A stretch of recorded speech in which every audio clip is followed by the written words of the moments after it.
Hello दोस्तों, स्वागत है आप लोगों का अपने यूट्यूब परिवार अरुण अकेडमी में।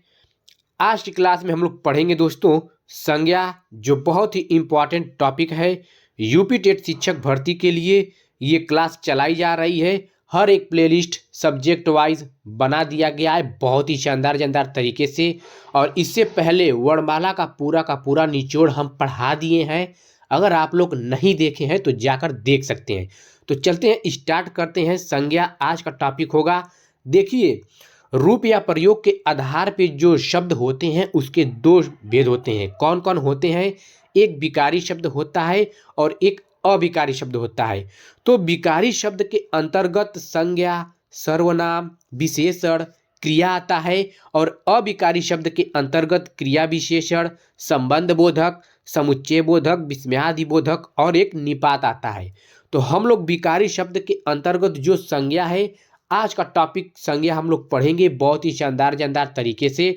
और उसके बाद हम लोग धीरे धीरे विकारी शब्द खत्म करेंगे। देन उसके बाद अविकारी शब्द के पास आएंगे, ये भी खत्म करेंगे। और जितने टॉपिक बचे रहेगी, समास, रस, छंद, अलंकार, सब संधि, सब के सब निचोड़ हम लोग पढ़ लेंगे।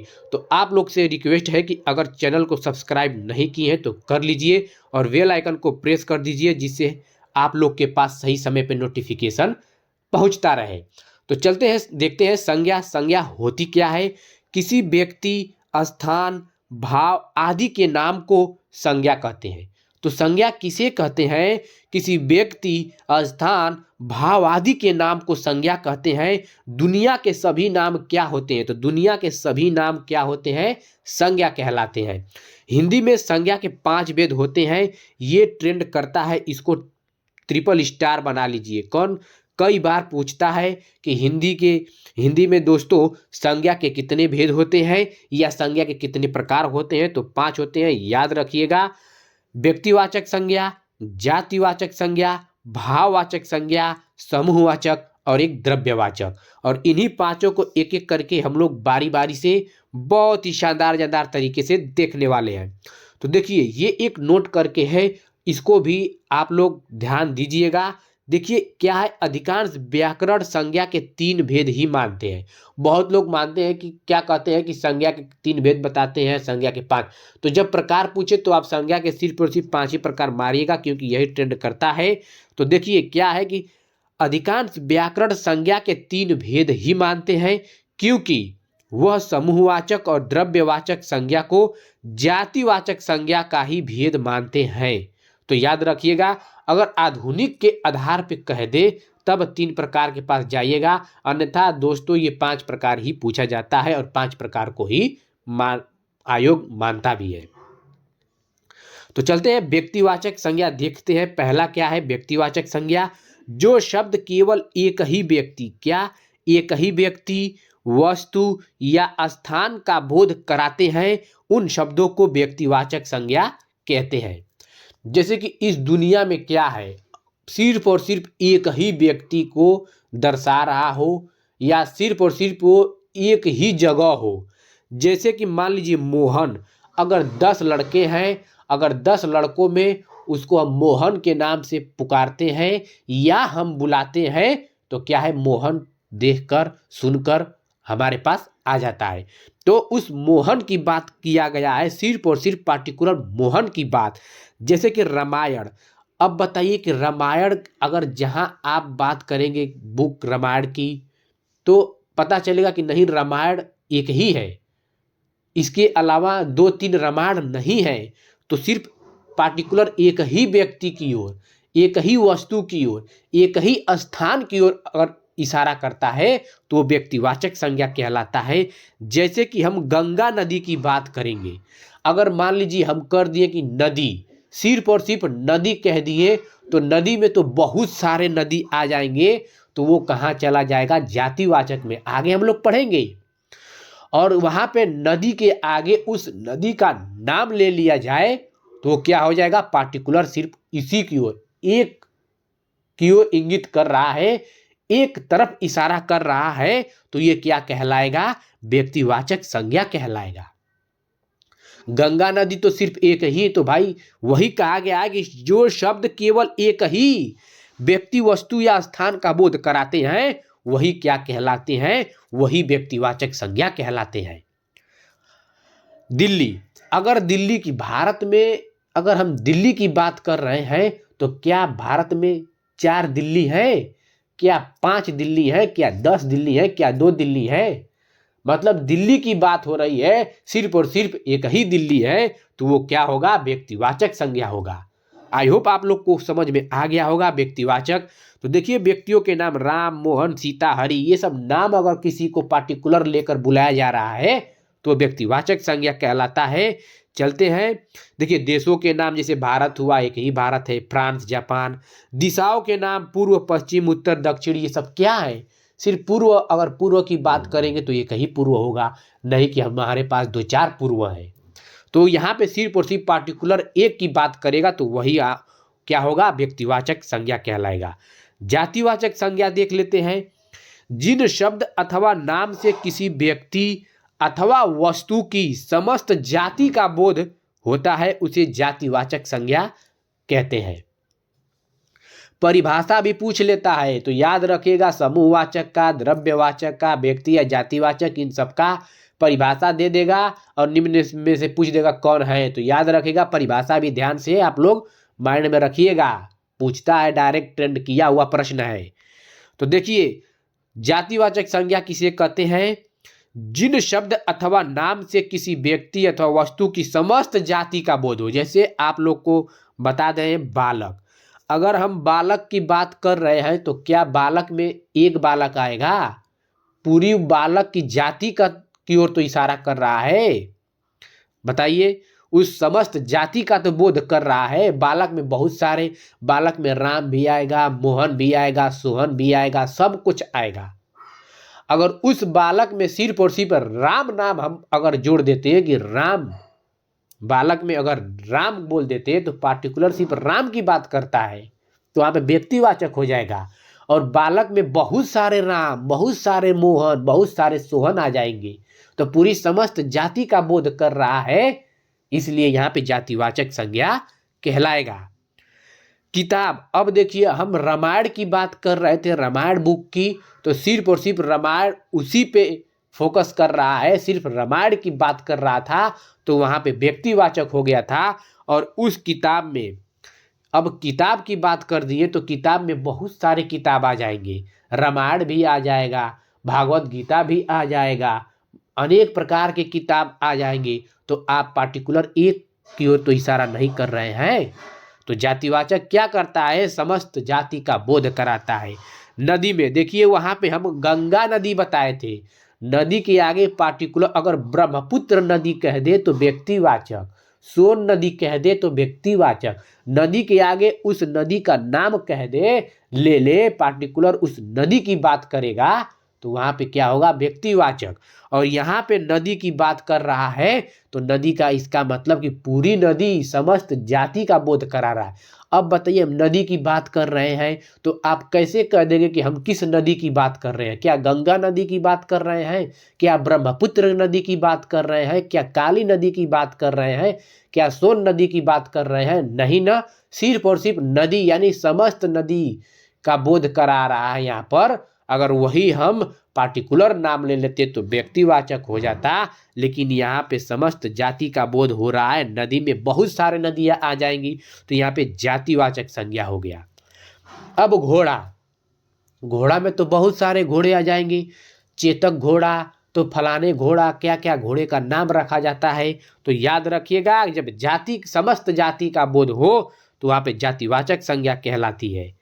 भाववाचक संज्ञा देख लेते हैं। जिस संज्ञा शब्द से व्यक्ति या वस्तु के गुण या धर्म, दशा, भाव, व्यापार, अवस्था, स्वभाव आदि का बोध होता है उसे भाववाचक संज्ञा कहते हैं। भाव मतलब अंदर से जो भाव निकले, जैसे कि ये अदृश्य होते हैं और एक वचन होते हैं। क्या होते हैं? एक वचन होते हैं, ये दिखाई नहीं देते हैं, जिसमें भाव छुपा हो, मासूमती छुपा हो। जैसे कि मूर्खता में देखिए, अगर बालक कोई मूर्खतापन कर रहा है तो क्या उसके भाव से आप जज कर रहे हैं कि उसके अंदर मूर्खता है, दिखाई नहीं दे रहा है। बालपन क्या है? उस लड़के के अंदर बालपन का गुण है, तो उसके अंदर वो बालपन दिखाई दे रहा है, महसूस कर रहे हैं, देख नहीं पा रहे हैं, तो ये क्या है? भाववाचक संज्ञा है। सुंदरता, सुंदरता क्या है? भाववाचक। वैधत्व, दया, सच्चाई, कोई लड़का सत्यता बोल रहा है तो उसके अंदर सच्चाई क्या है? सच्चाई छुपी हुई है, तो क्या है? भाववाचक संज्ञा है। दरिद्रता, क्रोध, चढ़ाई, ये सब क्या है? ये सब भाववाचक संज्ञा के उदाहरण हैं।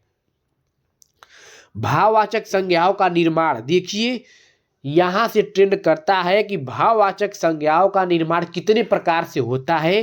तो याद रखिएगा, जातिवाचक, व्यक्तिवाचक, विशेषण 3 हो गया, क्रिया, सर्वनाम, अव्यय, ये क्या हो गए? 6।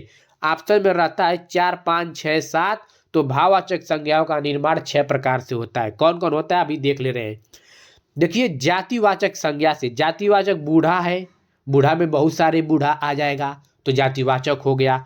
अब उसके अंदर बुढ़ापा आ जाएगा तो भाववाचक हो जाएगा। मित्र, मित्रता, मित्र यानी कि दोस्त, अब मित्रता क्या हो जाएगा? ऐसे बनता है। लड़का क्या है? जातिवाचक, अब लड़का से लड़कपन होता है भाववाचक। क्वेश्चन ऐसे ट्रेंड करेगा कि लड़का का भाववाचक संज्ञा क्या होगा, ऐसे क्वेश्चन बनता है।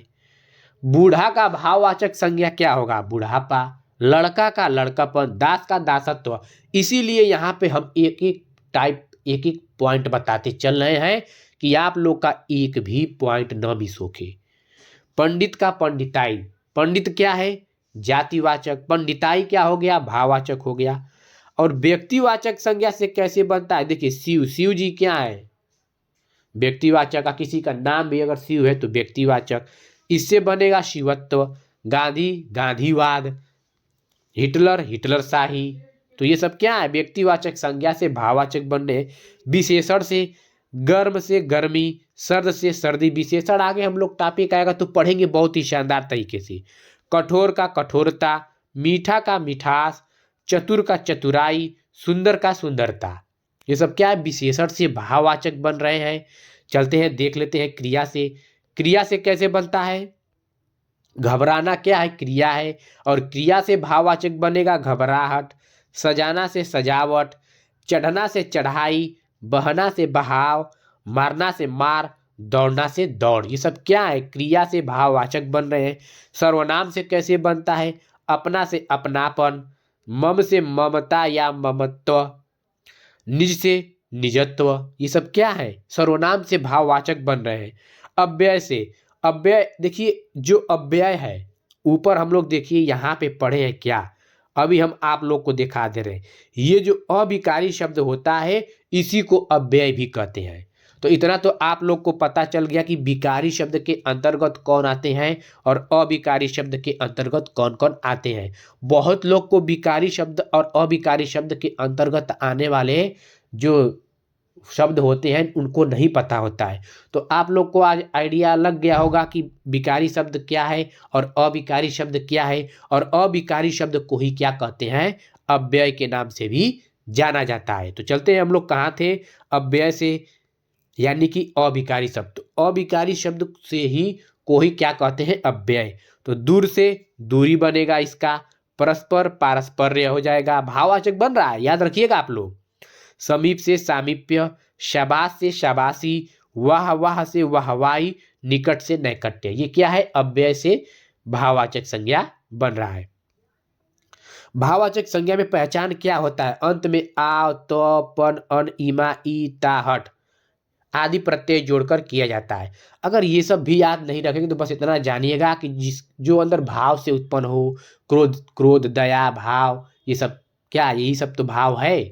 तो यदि किसी भाववाचक संज्ञा का बहुवचन बना दिया जाए तो वह जातिवाचक संज्ञा बन जाती है। देखिए, भाववाचक क्या है? याद रखिएगा कि भाववाचक हमेशा हमेशा क्या होता है? एक वचन होता है, कभी भी बहुवचन नहीं होगा। अगर वही भाववाचक को हम लोग बहुवचन बना देंगे तो वो जातिवाचक हो जाएगा, याद रखिएगा। देखिए, जवानी से जवानियाँ, जवानियाँ यहाँ पे जातिवाचक हो जाएगा।